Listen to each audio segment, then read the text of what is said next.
Hi, grade 7. Are you fine? Today we are going to complete or for supplementary exercises about solubility. The following table shows the effect of temperature on the solubility of barium nitrate. Look at the variation of solubility as function of temperature. Temperature varies between 0 and 80 degrees, and the solubility between 50 and 270 grams per liter. Transfer this table into a line graph. This is the graph, something like that. Okay, we see that the solubility of barium nitrate increases as the temperature increase. And we should not forget the title, which is the variation of solubility as function of temperature.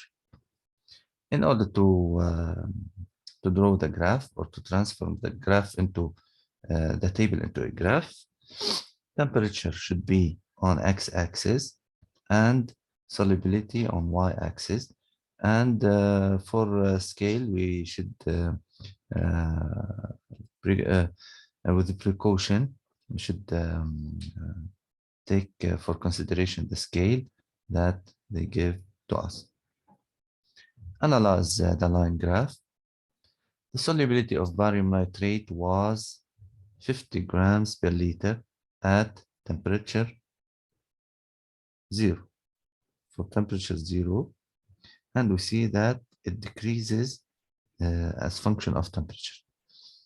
It increases with temperature to reach 235 grams per liters when the temperature becomes 80. This is simply the analyze. We for analyze and especially for graph, we are going to describe the variation of this graph, and we should answer the question how. For analyze, we should answer the question how. How is the variation taking out?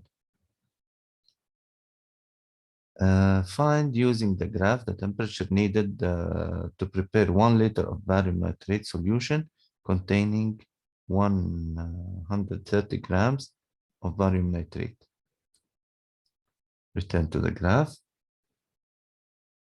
Okay. This is the graph. Solubility is 130 grams per liter, so temperature is 35 degrees according to the graph. Determine from the graph the solubility of barium. This is the same of barium nitrate at 65 degrees. It is 220. Let's return to the graph.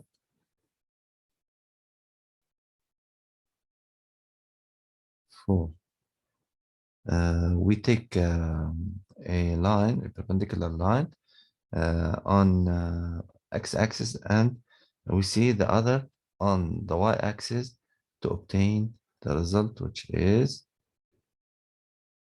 220 grams per liter.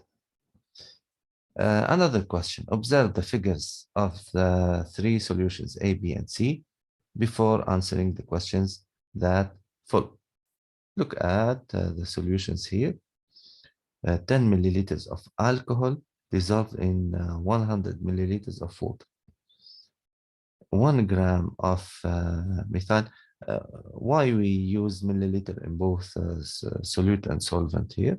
Because both are liquid. 1 gram of methyl red dissolved in 100 milliliters of alcohol, and 2 grams of methyl red dissolved in 100 milliliter of alcohol. Complete the following table. In solution A, name of solute in solution A. The solute is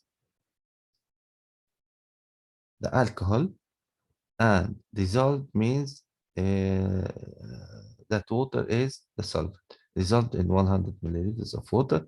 So the solvent is the water. For solution B, methyl red is the solute and alcohol is the solvent. Look at the alcohol. It could be solute or solvent according to the composition of the solution. Point out of these three solutions, the one which is aqueous, and justify your answer. Let's remember that the aqueous solution is the solution where the solvent is the water. Solution A, since the solvent is the water. Calculate, then compare the concentration of solution B to that of solution C. Concentration of solution B. We see that the concentration is the ratio of mass on the volume.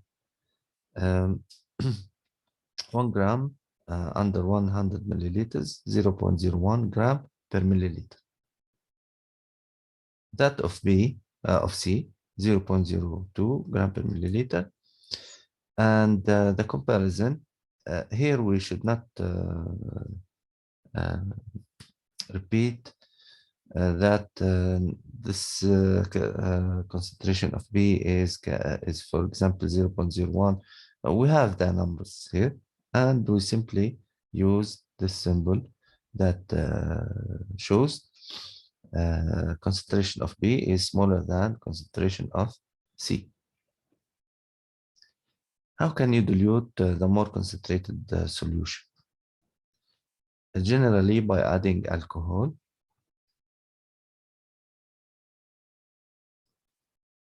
And the trick here is they think that the solvent is water. How can you concentrate the less concentrated solution such that the two solutions will have the same concentration by adding 1 gram of methyl red, which is the solute. 6. Which solvent is considered as universal solvent? Water is the universal solvent. This is the end of our exercises. Thank you for watching and goodbye.